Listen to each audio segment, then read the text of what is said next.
The man in my basement takes one step closer every week. Rules. 1. He will begin in the furthest corner of your basement. If you see him, do not overreact. He may decide to move on. 2. If the intruder decides to stay, he will take one step closer each week. 3. Do not attempt to speak with him, hurt him, or get third parties involved. 4. Any violation of Rule 3 generally results in several quick steps forward depending on severity of transgression. 5. Barricading the doors is acceptable. This will slow him down, but the process will be very loud. Difficult to sleep. 6. To others, the intruder will appear as a mannequin or a rubber dummy, or a coat hanger, etc. Do not let guests near him. 7. The intruder will not move so long as you have guests in the house, guests who actually want to be there. Once I had an old friend sleep on the couch for 3 months and the intruder didn't move a step. 8. You can leave the house, but never sleep anywhere else. Never make plans to move, even browsing for houses online, etc. The importance of this rule cannot be overstated. General notes: none of these rules are set in stone.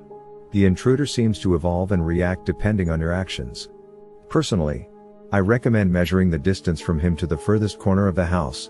Calculate how long it will take him to reach you. Set up your bedroom as far away as possible. Once established, do not move your bed. You must sleep there from now on. Please note that sometimes he will leave his station and wander up into the house. Do your best to ignore him. He will always return to the last place he left off. I had to laugh as I read the typo-written list of stupid rules left on my doorstep. Likely conjured up by some neighborhood kid with too much free time. Props for the creativity though. Stepping back inside, I folded it up and tucked it away. Guess it was preferable to getting toilet papered. Slumping back onto the living room couch, I resumed watching the game. I just moved into the neighborhood.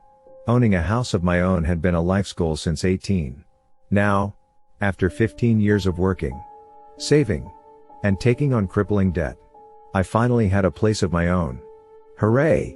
A killer deal on a modest 1982 story with a basement and a backyard swimming pool. The main floor was an open design kitchen, living room, and an entrance hallway that led to the upstairs. Upstairs was a short alcove with 3 doors: master bedroom, guest room, and washroom. This house was the only thing in my lonely life I felt proud of. Something caught the corner of my eye. Across the living room, in the front entrance hallway, the basement door was cracked open. A slit of pitch dark. Okay. I turned back to the TV. Probably forgot to close it earlier. Shaking it off, I focused on the game as much as I could. But the cracked open door lurked in my peripheral all the while. It almost felt like someone was watching me. Duck. I got up from the couch, marched across the room, pulled the door shut, and marched back. Embarrassed, I plopped into the couch and swung my feet up on the coffee table. Maybe that stupid list of rules was getting to me after all. Maybe whoever wrote it wasn't done messing with me yet. Knock. Knock. Knock. I jumped at the pounding on my front door. Muting the TV, I begrudgingly got up, hauled over, and yanked open the door. A smother-and-lawing man greeted me. Barely 5 foot tall, round, and wearing a bright green Hawaiian t-shirt with matching cargo shorts, vaguely reminding me of the Batman's penguin. "Sir," he said, a forced smother-and-law plastered to his face. "Hello. I am so sorry to bother you." He looked down at my shoes. Studying. "Someone's been leaving notes on the doorsteps out here, and since you're new," he looked up, glanced back over his shoulder, then back to me. "I just wanted to warn you." This guy had more nervous energy than a cold turkey drug addict. "Warn me about what?" The smother-in-law on his face turned grim. "The notes," he said, pausing for effect. He searched for words. "There's a mentally unstable young man in the neighborhood." "Okay. His father," he glanced back over his shoulder again. "His father lived in the house across the street from you. An overgrown, one-story box of a house. It almost looked abandoned.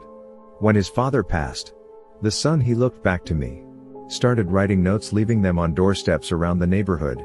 I set my hand on the pocket where I'd tucked away the note. "The son. If you see him, he's harmless. And the notes, well, of course, they're nonsense." He chuckled. I pulled the note out from my pocket. "Yeah. I was wondering," I said, carefully unfolding the paper. The man's eyes father-in-lawed with concern. Rule 1. I read aloud. He will. Please. He stammered. I raised an eyebrow. I have seen enough of those for a while. He rubbed his forehead with the back of his thumb. They're harmless. But also kind of. He looked around. Again searching for words. Creepy.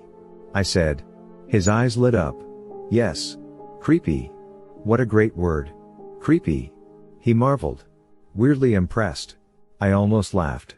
Anyways. He continued. I just wanted to let you know. Don't worry about the notes. They're ridiculous. Of course. Of course. Well, I best be up for the third time. He searched for words. Leaving. Yeah. He laughed. Wagging a finger at me. I must say you're really good with words. He shook his head like I just pulled off a magic trick. I try, I said skeptically. Though he seemed sincere. Howie. By the way. He shot out his hand for a handshake. I recoiled. The pandemic was still in full swing. Oh. Of course. He said. Reading the room. He shook his head again. Still not used to it. It's all good. I am Brandon. By the way. Brandon. He smother-in-lawed again. And turned away. I stood there in the doorway. Watching him leave, dumbfounded by the strange, almost comical conversation. As he stepped onto the road. I stepped back into my house. And went to pull the door shut. I stopped short. Something caught the corner of my eye. About 7 houses down sat a white hatchback car with tinted windows. Idling. I can't say why it grabbed my attention.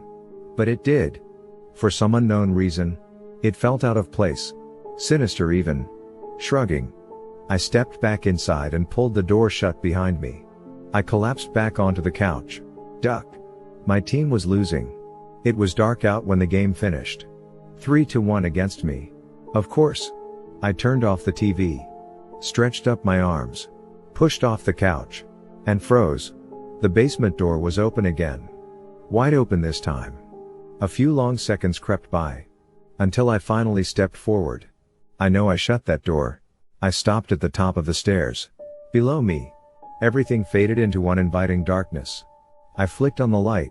And an orange glow stuttered to life. Beige cream walls and scratchy carpet. The stairs went down about 20 steps. Then took a hard turn to the left. I'd only been in the basement 3 times since moving. Nothing but unopened cardboard boxes down there. I pulled the door shut. And went up to my room. Crawling into bed. I flicked off the light. And closed my eyes. Maybe the door was broken. A bump in the night startled me awake. I checked the time, 2:58 a.m. Faint moonlight cast in through the bedroom window. Stacks of unopened moving boxes crowded my room like a cardboard metropolis. The night was silent. Still half asleep. I sat up onto the edge of my bed. Staring at the closet door. A door that reminded me of my childhood bedroom. A door that reminded me of an old friend. A sliding door with fake cherrywood vinyl covering and something downstairs moved. 7 quick thumps creaking across hardwood floor. Clicking. Almost like dog feet. Only heavier. I cursed under my breath. Fully awake now. The reasonable part of my mind wondered if a raccoon snuck inside. The less reasonable part of my mind wondered if it was Satan himself. I stood up from the bed and marched over to a stack of boxes in the corner. No way I was going down there without a weapon. Sliding a box off the top of a precarious tower. I turned back and placed it on the bed. Rifling through it until my hand grasped a mother-in-law cold metal object. I pulled out a chrome-plated switchblade. The same one I had bought off my weed dealer back in high school. I flicked the knife in and out a couple times. That'll do. Knife in my back pocket. I stepped towards the doorway. Wrapped my grip around the smooth brass doorknob. And pushed it open. It was darker out here. No windows upstairs. I flicked on the light. Cold waiting room glow cast over everything. At the bottom of the steps. The basement door was still closed. Thank God. I crept silently down the stairs. 1 step at a time. A faint smell hung in the air. Almost like burnt hair and gasoline. Almost. Moonlight cast in through the living room window. Everything down here was quiet and still. Too still. Like the world was on pause. I scanned the living room. Empty. I stepped into the kitchen. Empty. Shaking my head. I pulled open the fridge. Old houses make strange sounds. I reminded myself. Pouring a glass of mother-in-law. I took a swig and the taste of foul rot father-in-lawed my mouth. I spewed and spat back into the cup. What the hell? Rinsing out my mouth with tap water. I gurgled and spat until the bitter taste was gone. There's no way that expired already. I checked the date, 6 days till expiry. Weird. I set it down and wandered over to the living room window. Across the street, the neighbor's house was dark. I should have asked Howie if the note-leaving son still lived there. Based on what he said, it sounded like this kid needed professional help. Suddenly, a light snapped on across the street. Exterior, left side of the house. Motion detector. Bluish glow revealed a cluttered and neglected backyard. Even more unkempt than the front. Moths flapped in desperate circles over the unnatural light. And then it went dark. I turned back to head upstairs. But stopped. My eyes caught the basement door again. Still closed. But something stirred within me this time. Morbid curiosity perhaps. I trudged over and pulled open the door. I flicked on the light and stepped down scratchy carpet clawed at the soles of my socks. I reached the stairwell corner. More darkness. A 15-foot hallway with doors on either side led to an open rec room.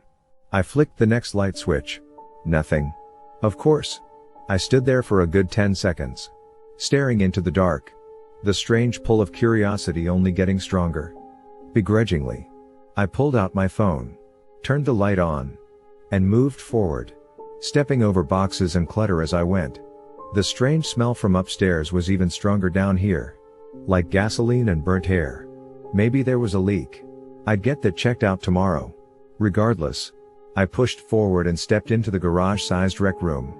Cold concrete against my feet. I scanned the phone light from left to right until I froze. Stood in the back right corner was a coat rack post. For a second, it almost looked like a person. I don't own any coat racks. Somebody put it there. I felt sick angry. Somebody broke into my house and put a coat rack in my basement corner. Indignant, I marched forward, yanked it off the ground, and stormed back upstairs. I knew exactly who did it too. The same person who left the note. Had to be. That was disturbing enough in its own right. Supernatural bullshit or not. Of course. Back then, the posy brother-in-law of the note being a sincere warning never crossed my mind. I didn't even consider the chance that something unknown and terrible was about to enter my life and never leave at this point. I was convinced that a malicious trickster was trying to break my sanity. I am not the most stable of individuals. But it'd take more than a coat rack and a creepy note to do that. A lot more. I snapped the coat rack in half, tossed it in the garbage, and sat up in the living room till morning. That week I installed new security and locks. If anything else happened, I'd get the police involved. Stupid rules be damned. Either way, I'd been through worse. In hindsight, dismissing the note might be the biggest regret of my entire life. I stood at the living room window, waiting. Finally, the garbage truck pulled up to the curb. A heavy-set man in a bright orange vest stepped off the side and spat dryly onto the pavement. He hoisted my garbage, coat rack included, into the back compactor. Joy. Climbing onto the truck, he unceremoniously tossed the aluminum bucket back onto the road. My relief vanished. Inside the bucket was a left-behind, foot-long splinter, a lingering remnant of the coat rack. Bursting through the front door, I yelled after the garbage truck, and it lurched to a grudging stop. I forced a smother and low, strode across the yard, bent over, reached into the can, grabbed the splinter of wood, and tossed it into the truck. The vest man blinked disinterest towards me as they drove off towards the next house. The truck's compactor pressed down with a satisfying crunch. Goodbye, coat rack. There was a strange comfort in it. As though the coat rack itself held some special power over me, a power which, upon its destruction, had lifted. Strolling back toward the house, I caught myself smother-in-lawing, almost feeling happy. I wrapped my hand around the front doorknob, and a sharp pain shot up my wrist. My arm swung back like electric shock. Gritting my teeth, I turned my palm over. A splinter about the size of a blood test needle was lodged in between my thumb and pointer finger. Ouch! I breathed in, pinched the splinter, yanked it out, and tossed it back over my shoulder. I stepped inside. As I pulled the door shut, red smeared across the brass knob. I turned my hand over again. A thin line of blood trailed out from the puncture hole, snaking down towards the tip of my thumb. Wrapping my other hand around the wound, I marched back towards the kitchen. Bandages were in a tray on top of the fridge. After I finished wrapping my hand up, I turned around and leaned back against the fridge, marveling at how quickly my good mood had soured. All it took was a wooden splinter. But then another thought crept into my head. Part of me, the paranoid, irrational part, wanted to go back and find the splinter, take it out past city limits, and burn it just in case. I actually had to fight the urge to go back and do this. It's just a coat rack, I reminded myself. Nothing more, nothing less. Either way, I took comfort in the new security setup. Alarms on every door and window, big stickers advertising the system to any would-be intruders. I even checked every corner of the house, just to make sure nobody was hiding inside. Can't be too careful. Despite everything, I still hadn't fully processed the fact that somebody had taken the time and effort to break into my house and set a coat rack in the basement corner. Not steal anything. Not even move anything. Just set a coat rack in the basement corner. This simple fact stuck in the back of my head like a stubborn popcorn shell stuck between teeth. The worst, hunched over my laptop at the kitchen table, I took a sip of bitter black coffee. Thanks to the pandemic, all work was homework now. But that was fine by me. I preferred staying at home to just about everything else anyways. Typing away, I was finally falling into that ever-elusive Zen state of work. Coding line after line until my phone buzzed against the plastic vinyl tabletop. Unknown caller. I reached over and froze. Something told me not to answer it. Something told me to block the number. But I shook it off and answered regardless. "Brandon," said the voice on the other end. I couldn't tell if it was a question or a statement. "Speaking. I am calling about the note," he continued. "The one on your doorstep." He sounded young. Early 20s perhaps. "Okay. Yeah. I was the one who left it there." I didn't respond. I didn't know how to respond. "Look. I know it's weird. Trust me. I know better than most. The thing here is to make sure you understand what's going on. To make sure you take it seriously. Does that make sense?" I didn't answer. He sighed. "Anxious? I know you think I am crazy. Shit. I might be. I need to talk with you in person. Don't call this number again," I said plainly. And ended the call. Setting the phone down, I leaned back in my chair and crossed my arms. Looking back, I regret my coldness here. But in my defense, I'd seen enough real-life horror by then. I was pushing 40 and well acquainted with the crushing mundanity of real-life suffering. I had no desire to indulge in made-up nonsense. Knock. Knock. Knock. My heart skipped a beat as the pounding at the front door continued. I slid back on my chair and stood up. Fist clenched, I marched across the room and yanked open the door. There stood a young man. Tall. And dressed in a white shirt with black denim pants. "Look. I am really sorry to be this persistent. But..." Immediately, I recognized his voice from the phone call. But I had to admit, his appearance was surprising. Until now, I imagined a weaselly-looking, basement-dwelling internet troll, but this guy almost looked like a low-key movie star. Young Marlon Brando vibes. Regardless, I didn't know what to say. He looked down, kicking his feet awkwardly at the ground. He looked up. "I just need 5 minutes," he said. "I'll explain everything and never come back." His eyes were father-in-lawed with sincerity. Years of suffering hidden beneath a desperate smother-in-law. I looked around. Other neighbors were mother-in-lawing about. A few glanced over. Concerned. I looked back to him. "Fine." My voice dripped with skepticism. He looked back over his shoulder. Then back to me. "We can't talk here. Let's go for a walk if that's alright." I consider myself a pretty good judge of character. And he didn't seem dangerous. He seemed worried. If anything. My curiosity was driving now. Overcast gray fell over the suburbs. We walked down the street. Side by side. 6 feet apart. Silent. Our shoes scraped against concrete and the smell of outdoor barbecues lingered in the air. He looked back over his shoulder. We were about 4 houses down from mine. "First off," he said, looking forward again, "I want to apologize." He slid his hands into his pockets as he walked. "I don't really know the best way to approach something like this. And I am sorry for being so cryptic." I grunted noncommittally. Second, I really don't expect you to believe me. Unless I saw something firsthand, I wouldn't believe me either. He looked up at the clouds and squinted as diffused sunlight cast against his face. The sky was spitting rain now. Invisible drops you only felt. Sporadic, icy pinpricks against the skin. Maybe I am crazy. I don't know. He shrugged. My dad was. At least, that's what we all thought until he trailed into silence. Anyways, I am getting off track, he said, running a hand through his jet black hair. Just take it seriously for the first couple weeks and see where it goes. If it's bullshit, then it's bullshit. I still wasn't quite sure what to say. At this point, I believed that he believed. But that wasn't enough to change my entire worldview. That wasn't enough to start believing in sentient coat racks.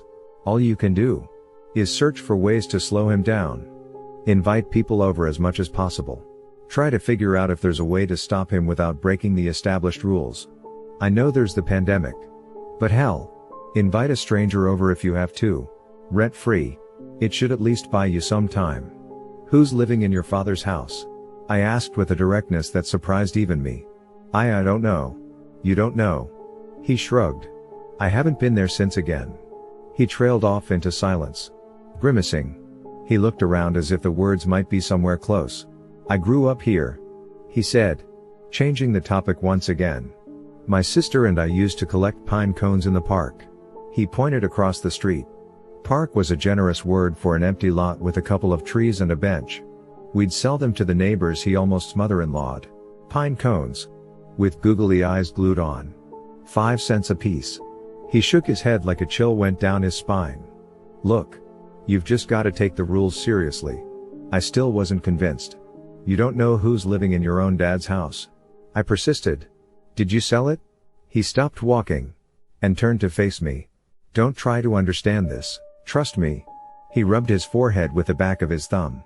The more you try to make sense of it, the more you try to rationalize it only gets worse. Sounds like a death cult mantra. Sure. You have my number. Right? I nodded. If anything happens, you have any more questions, call me. Anytime. Seriously, anytime. 4 in the morning if you have to. I don't care. Okay. It's Mitchell. By the way. Just Mitch is fine too. He gave a little wave, turned away, and strolled off down the street, leaving me even more confused than before. Worse than that, part of me was beginning to consider the posy brother-in-law that this might actually be real. A posy brother-in-law made all the more disturbing due to the fact I'd already broken nearly every single rule. Classic horror movie duck up. Either way, his sincerity was unsettling. By the time I got back home, it was already dark out. I stood at my front door, rifling for my keys when Brandon, a mother-in-law voice called out from behind. I turned back to see Howie, standing on the curb. I almost didn't recognize him at first. He wore a blue tracksuit with a blue pencil tucked behind his ear, and blue headphones wrapped around his neck. This guy really liked blue? Howie, I said. Neighbor's kid spoke with you, huh? He rested his hands on his hips. I nodded. What did he say? I shrugged. Same stuff as the note. Howie shook his head as if to say, I expected as much. Poor kid. He said. At least he'll stop bugging you now. Yeah. Just then, beside the house across the street, the outdoor motion light snapped on. Odd. Howie looked back to see what I was looking at. Through the cracks in the fence, a line silhouette stood up against the boards.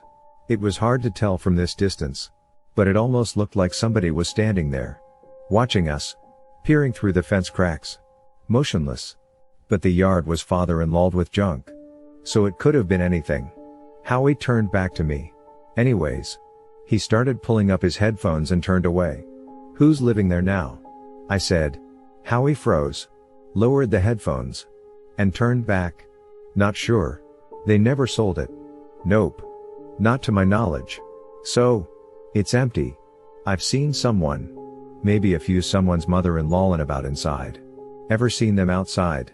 Howie tilted his head, thinking. He clearly never paid much attention to it. I don't think so. But I got goldfish memory these days? He chuckled, shrugged, reached to put his headphones back on and, oh, His face lit up. I've been stuck on this. He pulled a crumpled piece of paper out from his jumpsuit pocket and read a thin piece of metal which glows brightly when a current passes through. He looked up at me. Eyes father-in-lawed with hope. 8 words across. First letter F. Third letter L. The light across the street snapped off. And a light inside snapped on. Window blind shadows cast from inside as someone moved across the living room. A drifting silhouette. Brandon. Father-in-law meant. I said. Eyes still locked on the house across the street. Howie scribbled away. That's it. My God. That's it. He sounded like he just won $1,000. He looked up at me. You're brilliant. I looked back to Howie. Glad to help. Anyways. Said Howie. Enthusiasm suddenly gone. See you round. He pulled his headphones up and jogged away. I stood there. Watching the house across the street. The light inside was still on. But no more movement. I turned back to my door. And stepped inside. Pulling the door shut behind me. I strode into the living room and stood at the window. The house across the street was dark again. Okay. I pulled the curtains shut. And turned back for the kitchen. I sniffed the strange smell of gasoline and burnt hair lingered in the air still. Subtle. But unmistakable. I flicked on the kitchen light. And sat down at the table. And stared blankly at the wall. Harsh fluorescent glow vibrated against white stucco. I should get warmer light bulbs. Then another thought crawled into my head, a thought that was slithering around in my subconscious for the past few minutes. Mitchell. The dead neighbor's son. Did not put the coat rack in your basement. Of course. It's possible he did. But after talking with him, it seemed highly unlikely. And this raised another, even worse question: who put the coat rack in the basement? Howie. Doubtful. Another neighbor. Possibly. The person or persons living across the click. The sound of a door popping open interrupted my thoughts. I looked back over my shoulder. Across the living room. In the front entrance hallway. The basement door was open. Just a crack. A thin line of darkness. Duck it. I marched upstairs. Grabbed my switchblade from the bedside table and stormed back down. Each footstep heavier than the last. Knife clenched in my left fist. I swung open the basement door and flicked on the light. I am armed. I said.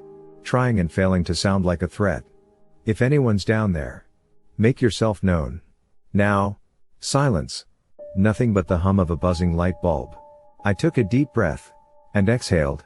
Okay. I whispered. Taking a slow step forward. I used to mock people in horror movies for always going down into the basement, but in the moment, it weirdly felt like my best option. It was that. Or leave the house. Or try to sleep. Try to sleep while knowing that someone might be hiding in the basement.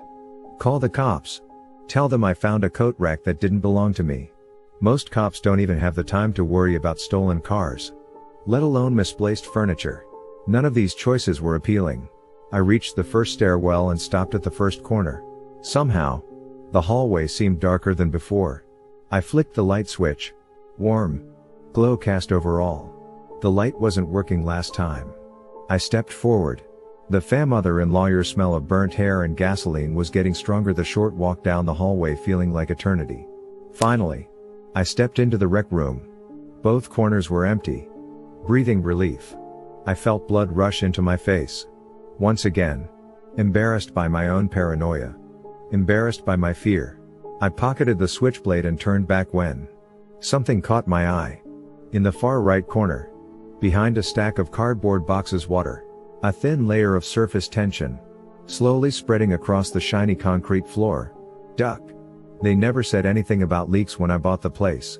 I crossed the room and squatted down. There were scattered clumps of wet dirt too. No obvious source for the leak. Strange. The circle of water slowly expanded outward. I stared into it, and my crystal clear reflection stared back. I needed a haircut. Drip. My face rippled as a single drop fell from above. Of course. I looked up. Drip. Nothing but pink insulation and 2x4 beams up there. Could be a faulty pipe. I thought. Might explain the weird smells too. Bang. A door slammed shut. Upstairs. Around the corner. The basement door slammed shut. I jumped to my feet. And whipped out the switchblade. Then. Before I could process what happened. Everything went dark. Pitch. Ducking. Dark. The kind of dark that makes everything sound like it's right next to your ear. The kind of dark that makes your thoughts visible. I fumbled for my phone. But it clattered onto the floor. Duck. I dropped to my knees. Flailing in the dark. Sliding my hands across the cold, smooth concrete. Desperately searching. Searching for the light. All the while. The smell of burnt hair growing stronger. No phone. Only concrete. Concrete and cardboard boxes. Duck. Duck. Duck. Panic rose inside my chest like a swelling balloon, threatening to burst right through my rib cage. I froze. I breathed in. I breathed out. I breathed in. I breathed out. The panic stopped growing. It didn't get worse, it didn't get better. It merely held in a state of pure survival mode. I could work with that. Clenching my eyes shut, I rose back to standing. I didn't even know which direction to go anymore. Following my gut, I took a step forward. Another step. Another. Up ahead. 7 quick thumps staggered down the staircase and slammed against the corner wall. Silence. Deafening silence. A sliding sound scraped against the drywall as if something rose to standing. A sickening chill went down my spine.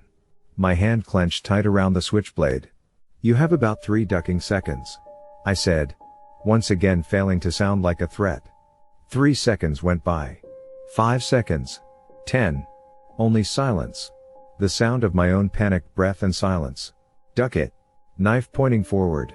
I rushed ahead, screaming my best attempt at a war cry as I flew through the dark, running faster and faster until my ankles caught against the first step, and I sailed forward, slammed chin first into the corner stairwell, swiping and flailing the blade like a madman all the while.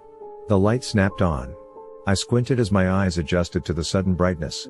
Flat on my ass, backed into the corner of the stairwell. There was nobody here. I looked up the stairs, nothing. I looked down the hallway, I froze. Stood in the rec room center. Shattered splinters held together with nails and wire. The coat rack.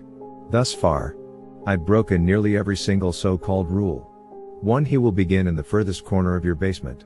If you see him, do not overreact. He may decide to move on. I am guessing that snapping the intruder in half and throwing him into a trash compactor counts as an overreaction. 2. If the intruder decides to stay, he will take 1 step closer each week. Based on my math, I had about 264 days to go until he reached my bedroom. Probably sooner, since he seemed to be moving faster now. 3. Do not attempt to speak with him, hurt him, or get third parties involved. I snapped him in half and threw him in a trash compactor. 4. Any violation of Rule 3 generally results in several quick steps forward depending on severity of transgression. That would explain why he's already in the center of the rec room. 5. Barricading the doors is acceptable. This will slow him down. But the process will be very loud. Difficult to sleep. I might do this when the time comes. Earplugs and white noise to sleep over the sound. 6. To others, the intruder will appear as a mannequin or a rubber dummy, or a coat hanger, etc. Do not let guests near him. I don't even want to think about this one right now. 7. The intruder will not move forward so long as you have guests in the house, guests who actually want to be there once. I had an old friend sleep on the couch for 3 months and the intruder didn't move a step. I have no friends. Not anymore. 8. You can leave the house, but never sleep anywhere else. Never make plans to move, even browsing for houses online, etc. The importance of this rule cannot be understated. Okay. From there on out, I'd follow the rules until I thought of something better.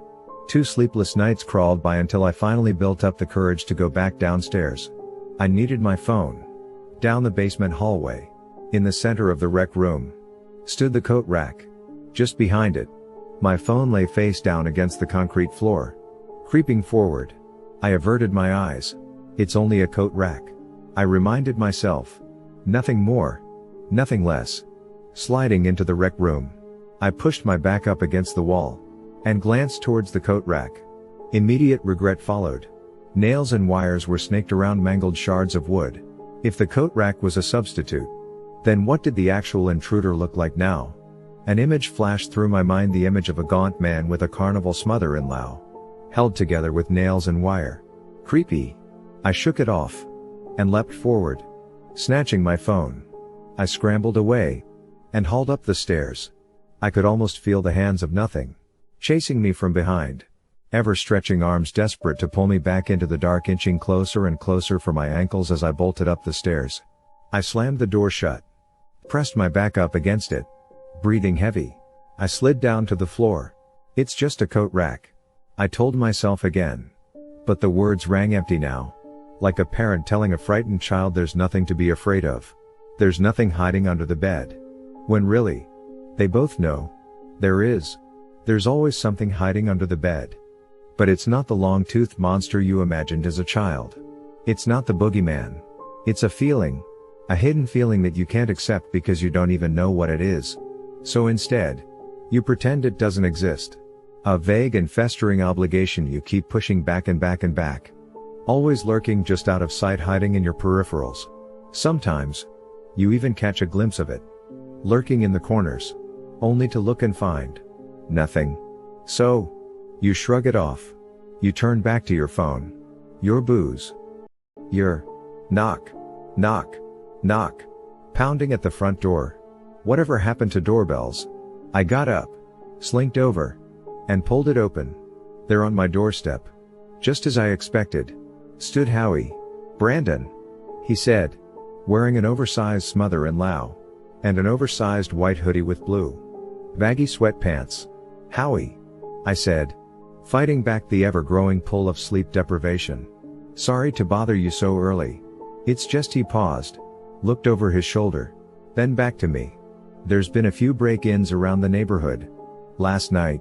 And, were you hit?" I shook my head. "No. Fortunate." Behind him, in the driveway across the street, sat a red Kawasaki motorcycle. The first time I'd seen a vehicle over there. "Anyways," said Howie, "see you round." He turned to leave and, "Howie." He stopped, turned back. "Did you know them?" I asked, still watching the house across the street. "Mr. Carver, a little. He ran a restoration thing. Fixed up our basement after a flood once. A nice man. But, quiet. He didn't even want a funeral?" I nodded. Howie's mother-in-law sadly, and turned away. "Anyways, be safe out there." He strolled off, humming to himself as he went, pulling the door shut. I turned back inside. I took my phone out and the screen was cracked, spider-webbed. "Should have bought a case, you stupid idiot." I dialed. The tone rang out a couple times. Until, "Hello. Mitch Carver and I met in a diner on the edge of town. A 2010s diner, trying way too hard to look like a 1950s diner. Seriously, every single greasy spoon cliche in the book. Movie posters plastered the walls. All the waitresses wore those blue dress uniforms. And the grill of a turquoise cat otter and lilac hung over the bar. Classy.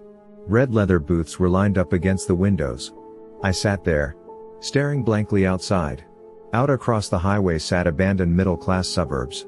Foreclosed 12 years back. Graveyards of the '08 market crash. The ever-present drone of highway traffic reverberated in the air. Mitch sat across from me. He wore a leather jacket and a ball cap, his eyes distant and quiet. "You don't count as third party?" I asked. Mitch eyed me, confused. "The rules. No third parties," I said. He shook his head. "No. Why not?" Already a believer. Studying him, I took a sip of bitter black coffee. He still seemed sincere, but trustworthy. I wasn't sure. "Why does belief matter?" "I don't really know yet," he said, leaning back in his seat. He glanced back around the diner, almost like he was expecting someone. He turned back to me, suddenly serious. "You need to tell me what happened." "Excuse me," you said on the phone. "Something happened that changed your mind." I raised an eyebrow. I hadn't told Mitchell about my rule breaking for several reasons. Mainly, I didn't want to set him off. For all his sincerity, Mitch did not seem like the most stable of individuals. Not that I blamed him, especially considering his life circumstance. "Why are you helping me?" I said. He looked out the window, his eyes flicking back and forth as traffic sped by.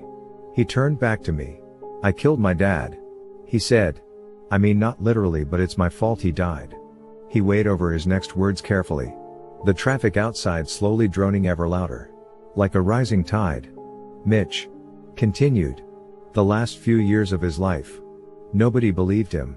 We all thought he was crazy. But he never talked about it straight up. He just left notes. Sometimes you'd go home after a visit and find one tucked away in your shoe. He cleared his throat. The notes were always about this person hiding in his house. How they were literally trying to scare him to death. The front door chimed open. Mitch tensed up and glanced back over his shoulder. A mother-in-law of 4 shuffled inside. He relaxed and turned back to me.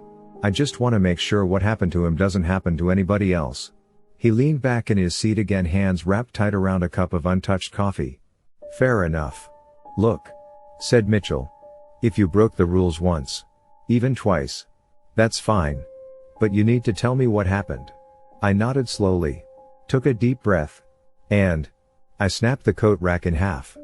Threw it in the trash compactor. His eyes father-in-lawed with shock. A shock he immediately repressed. Like a doctor trying to act cool in front of a patient with horrific test results. And it came back the next day. Yeah. Held together by nails and wire. Mitchell nodded. How much further ahead was it? The front door chimed open again. But this time he didn't look back. About 10 steps from the corner. I said. Mitchell nodded. Again, trying to act like it was all good when it clearly wasn't. Another question dawned on me. Why does it look like a coat rack? Am I a guest in my own house? Mitchell shrugged. None of the rules are set in stone. Did you buy the place with your own money? Yes. Well, sort of. Mortgage? Yeah. That shouldn't. Mitch. A voice from beside us cut into the conversation. An older man. Wearing a brown leather jacket and carrying a red bike helmet. Tall. Wiry. And in need of a shave. Clint Eastwood vibes. Mitch. Where've you been? He said. Voice strained with sadness. Mitch looked away. Acting like the man wasn't even there. Mitch. He said again.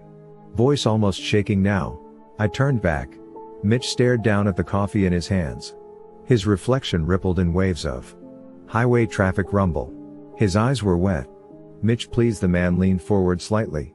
I've been looking everywhere for I've. The stranger trailed off into silence and stepped back. He looked at me.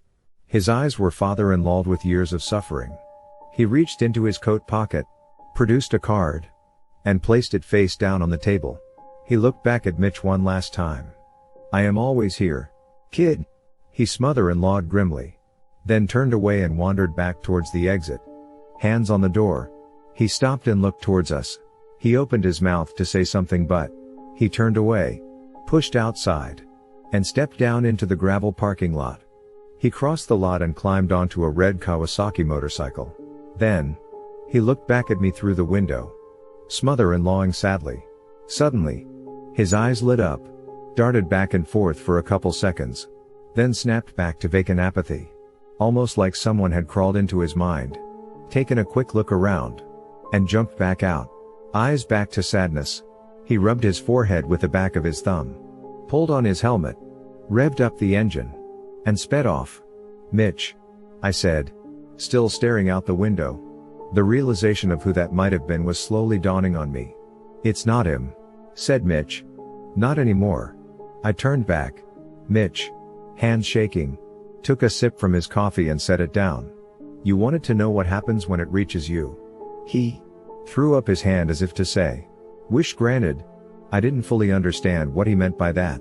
But right now wasn't the time to push. Mitch looked on the verge of tears. Reaching across the table, he grabbed the card the man had left behind and handed it to me. I turned it over, and read. Carver Restoration Renovation Owner P. T. Carver. Mitchell's father. Leg in a blue cast. I hobbled across the street on crutches. 49 hours had passed since I fell down the stairs and saw the intruder in the basement. Or at least, saw his hands. Regardless, enough was enough. I needed a concrete plan and concrete answers to deal with this. At this rate, the intruder would reach my room in weeks. Maybe even days. I still didn't even know what would happen if he got to me. But I sure as duck didn't want to find out. Time was short. I pounded on the neighbor's door and something inside moved. Through frosted windows. Down the hallway. The shadow of a door creaked open. Someone peered out. A blurry silhouette. I waved politely. They stood there, watching me. motionless. Then, they stepped back into the room and pulled the door shut. I raised my hand to knock again when the front door swung open. There stood P.T. Carver, dressed in blue jeans and a brown shirt, looking even more Clint Eastwood-like than before. "Brandon," his mother-in-law warmly. I opened my mouth to respond, but realized I didn't even know his name yet. Just the initials. "Paul's fine." He stepped back from the door and motioned me inside. "Paul." I propped forward onto my crutches and, "Wait." He reached behind the door and produced a box of disposable light blue masks. "You don't mind, do you?" He put a mask on himself and handed another to me. I put the mask on. "Getting too old to risk it, you know," said Paul, stepping back from the door, and once again motioning me inside. As I stepped past him, his eyes dropped to the blue cast around my leg. "What happened there?" "Stairs." "Ouch." He shut the door. Despite the sunny day outside, it was dark in here. All the blinds were pulled shut, and everything was cast in shadow save for a couple low-energy desk lights and thin beams of intruding sunlight. I looked around, my eyes adjusting. The interior of Paul's house contradicted my expectations, to put it mother-in-lawly. It felt like an old Wall Street corner office, fancy stuff. Gold brass light fixtures in the ceiling. Varnished oak walls, with ornate patterns carved into the crowning. Expensive looking. Moody Renaissance. Paintings up on the walls. Never judge a house by its cover. I guess. There was no upstairs. Only the first floor. A couple bedrooms. And a door that led to what I assumed was a basement. A long hallway led to the back of the house. And I noticed the room which someone had peered out from the door was still shut. The air smelled like tobacco and vanilla. Not a bad smell. At least not to me. Tobacco scent always reminded me of my dad's house, back when I was a kid. And still somewhat happy. I kicked off my shoes and pressed my sock-covered feet against the floor. The carpet was out of place, greenish brown. Scratchy. Worn down to the plywood in some areas. "Please." Paul motioned me towards the living room. I shuffled deeper into the house. "Feel free to take a seat." Paul nodded towards a long, green velvet couch. I slumped down. Immediate relief. Hobbling around on crutches was more tiring than it looked. "Can I get you anything? Water? Coffee?" "I am good. Thanks." "You sure? Water?" "No. Thanks." Paul sat down on a wooden stool across from me. A stool that creaked with antique strain. Unstable. Crossing his legs, he leaned against the wall, studying me like therapist studying client. "So?" I took a deep breath and exhaled. "Last night I saw him." Paul's face remained neutral. He shifted his weight slightly. "Saw who?" "The intruder." I leaned forward in my seat. "What I saw has no reasonable hands. Barely human." I trailed off into silence. "You take a photo?" I shook my head. "Good. Keep it that way." "Why?" He studied me carefully before continuing. "You seen a doctor?" "No." He glanced down at the cast on my leg, then back up to me. I rolled my eyes. "Well, yes." "You tell him about?" "No." His face father-in-lawed with strange relief. He leaned forward and rested his elbows on his knees. "Do not tell anyone else about this. Okay? Not even Mitch. You understand?" "Sure." Paul leaned back, reached into the chest pocket of his shirt, and produced a cigarette. He pulled his mask down to his chin, lifting the smoke up to his mouth. He pinched it between thin lips, took out a pack of matches, and a thump reverberated from somewhere deep inside the house. He froze, raised an eyebrow. Silence. He shrugged, struck the match, and then another thump. Paul shook out the match and tossed it into an empty tin can sat upon a yellow plastic crate to his lefty side. Irritated. "Excuse me." He stepped up and marched deeper into the house. I watched as he rounded the corner and disappeared into the foyer hallway. More silence. Now, I was starting to wonder if coming over here was such a good idea to begin with. Things felt off. Sure, my initial meeting with Paul was surprising, to say the least. His long, drawn-out bear safety monologue was odd, but endearing, in a weird sort of way. But when Paul showed up at the diner, Mitch seemed truly disturbed, like he'd seen a ghost, or something even worse. Either way, I just wanted answers. And hopefully Paul would give me that. Hopefully. Right then, the sound of a door clicked open in the foyer hallway. It clicked shut. The faintest hint of a smell wafted into the room, the recurring smell of gasoline and burnt hair. So subtle. It might have been imagined. Around the corner, down the hallway, muffled voices, arguing. I tilted my head and strained to listen, but, "Sorry about that," said Paul, suddenly stepping into the room. "No worries." With oddly pinned straight posture, Paul sat down on the couch across from me. A brown, velvet couch with old-timey drawings of farms and ducks that reminded me of a sofa at my grandma's house. It's probably the exact couch you're imagining right now. The same couch I slept on after Dad's funeral. Only I didn't really sleep. I just lay on my back, staring at the ceiling, thinking, so that's it. Ha! You stop existing. And now everybody gets together and eats coleslaw and leftover turkey and that's it. Seems a little anticlimactic. You want answers, huh? Paul struck up another match. He lit up the cigarette.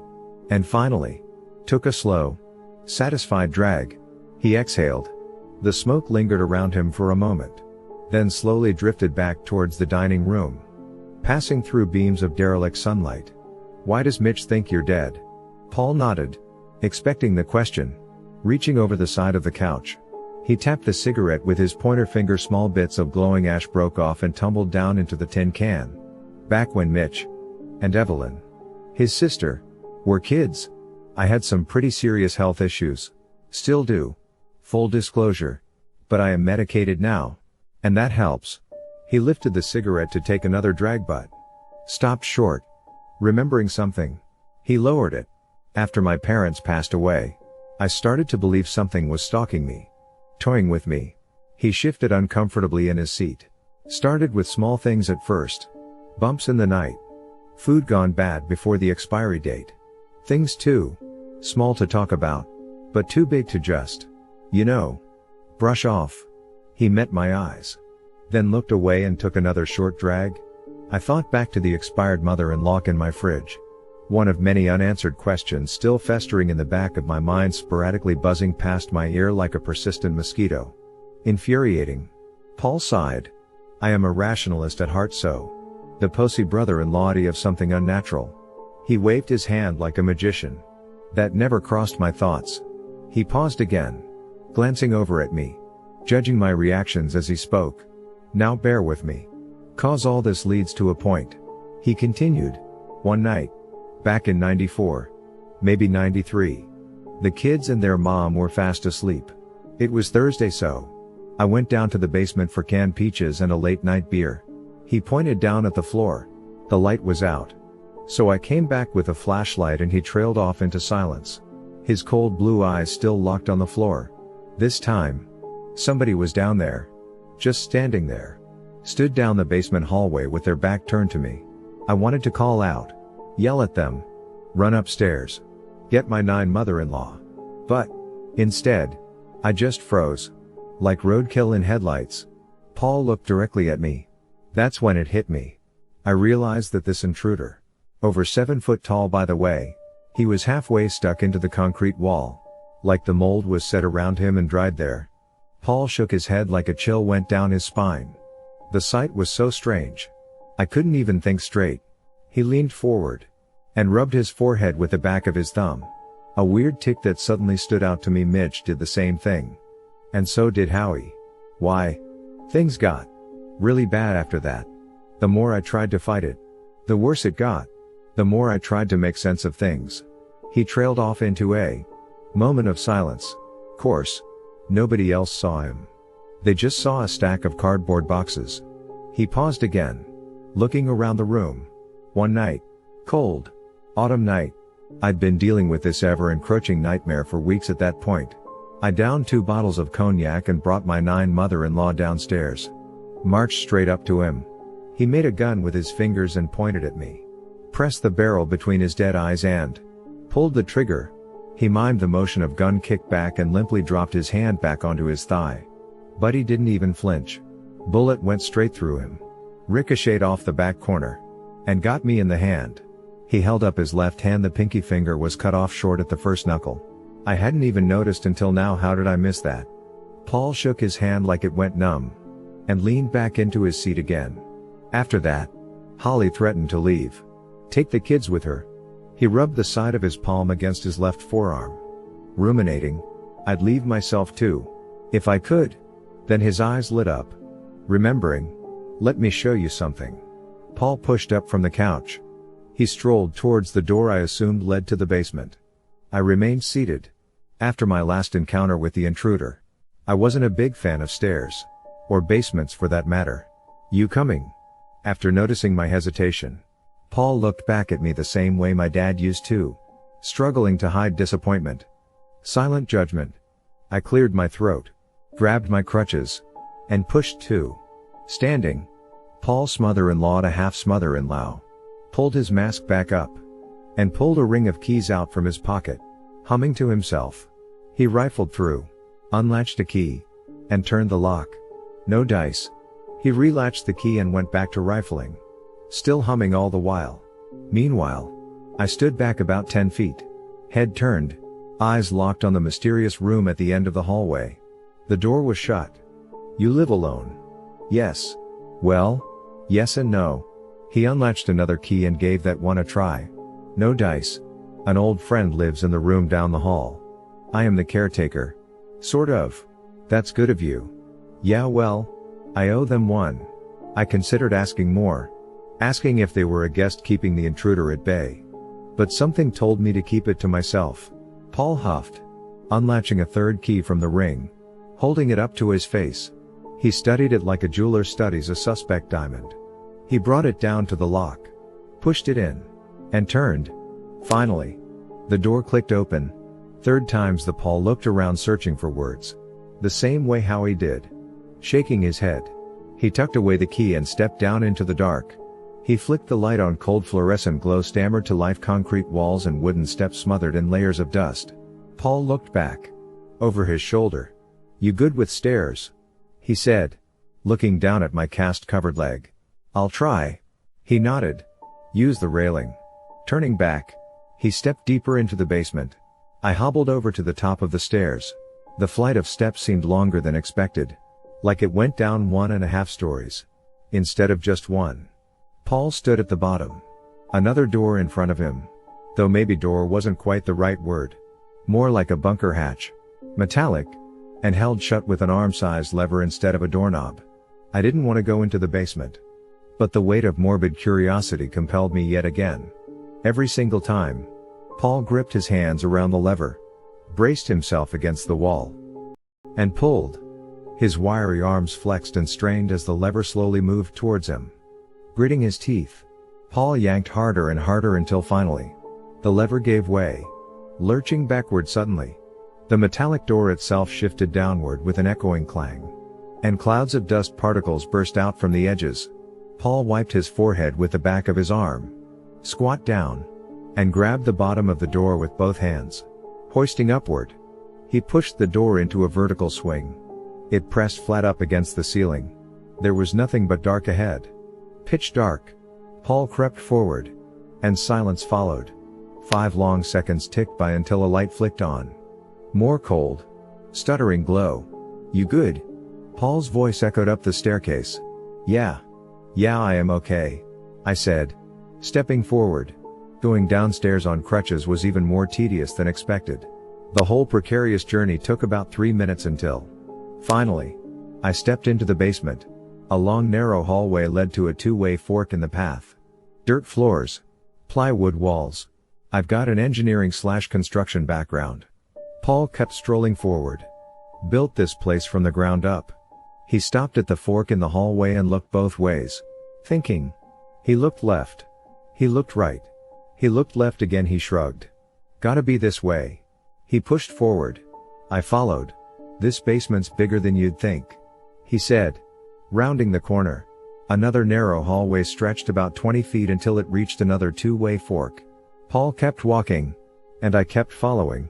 I put up these walls, tried to build a maze around him, slow him down. He chuckled, rounding another corner. Then I put up the bunker hatch and he trailed off into silence, rounding yet another corner. Why not build a bunker directly around the intruder? I asked. Paul looked back at me and cracked a grim smother-in-law. Tried that. And didn't work. He said. Eyes father-in-law with a dark story. I didn't push any further. We entered a 10-foot by 10-foot room. Paul stepped into the middle and turned back to face me. This, my friend, is the construction of a former madman. He looked around, taking it all in. Holly left me halfways into me building it. He shook his head and spat at the ground. I don't blame her. He looked directly at me. Look, kid. He paused. You want all this to go away. You want to stop having these encounters. Work on yourself. I blinked. Are you kidding me? Half shrugging. He continued. I know how it sounds. But after Holly took the kids and left, it really kicked me into gear. I stopped drinking. Got help. Professional help. Started taking meds. The right meds. And sure enough, all this went away. No more man in the basement. No more altered reality bullshit. I know it's the last thing you want to hear. But this thing, it's all in your head. Or at least, it's mostly in your head. You don't think it's a little odd that my hallucinations match yours? Paul nodded understandingly. What do you think set all this off? I shook my head. The note. Paul sighed. The note, my son. Well-meaning though he was. Left on your doorstep. I just wanted to leave now. I was tired. Everything was contradicting everything else. You ever heard of a tulpa? He reached forward and placed his hand onto my shoulder. I didn't respond. I just stood there, staring at him blankly, leaning forward on my crutches. Tulpas, Paul continued, are these things that don't exist until you believe they exist. The more you believe they exist, the more they exist. And the more they exist, the more they conduct with you. If I wasn't so tired, I would have laughed. Okay. Look, I am not saying that's what this is. But it might be what this is. Sure. Mitch. Bless him. He still thinks it's all real. Thinks it got to me years back. Thinks it's controlling me now. Using me to trick others into worshipping it or something. He's smother-in-lawed sadly. It's a different story every time. Paul shook his head. All I can say is this: it's only as real as you let it be. And the only way to stop it is to figure out what's wrong with your life and fix that. Something upstairs moved 3 quick, staggering footsteps. Paul glanced up at the ceiling. Then back down to me. Ignore the intruder. And follow the rules until you've fixed your life. Or until you stop believing it. Then, you take that coat rack out past city limits. And you douse it in gasoline. And you burn it. Okay. Okay. I said noncommittally. Finally. He pulled his hand off my shoulder. You need help. With anything. I am always here. You got booze problems. Money problems. Life problems. Anything. He said. His eyes father-in-lawed with sincerity. This thing. It really messes with your head. Makes it hard to know who you can trust. You know. Sometimes it feels like. It's almost. Jumping. In and out of people you know. Controlling them.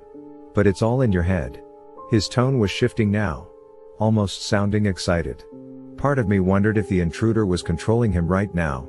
Deriving twisted pleasure out of messing with me. I shook off the thought. And another thump upstairs. This time, Paul acted like he didn't hear it. I should go, I said, stepping backward. Sure, kid, said Paul, again almost talking to me like I was his son. I turned around. And as fast as I could without tripping, I crutched my way out of the basement maze. Up the stairs.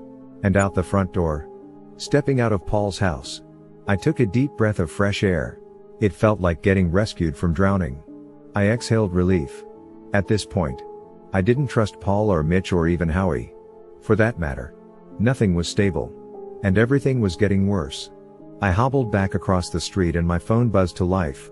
I stopped in the middle of the road. Pulled it out. And flicked on the screen.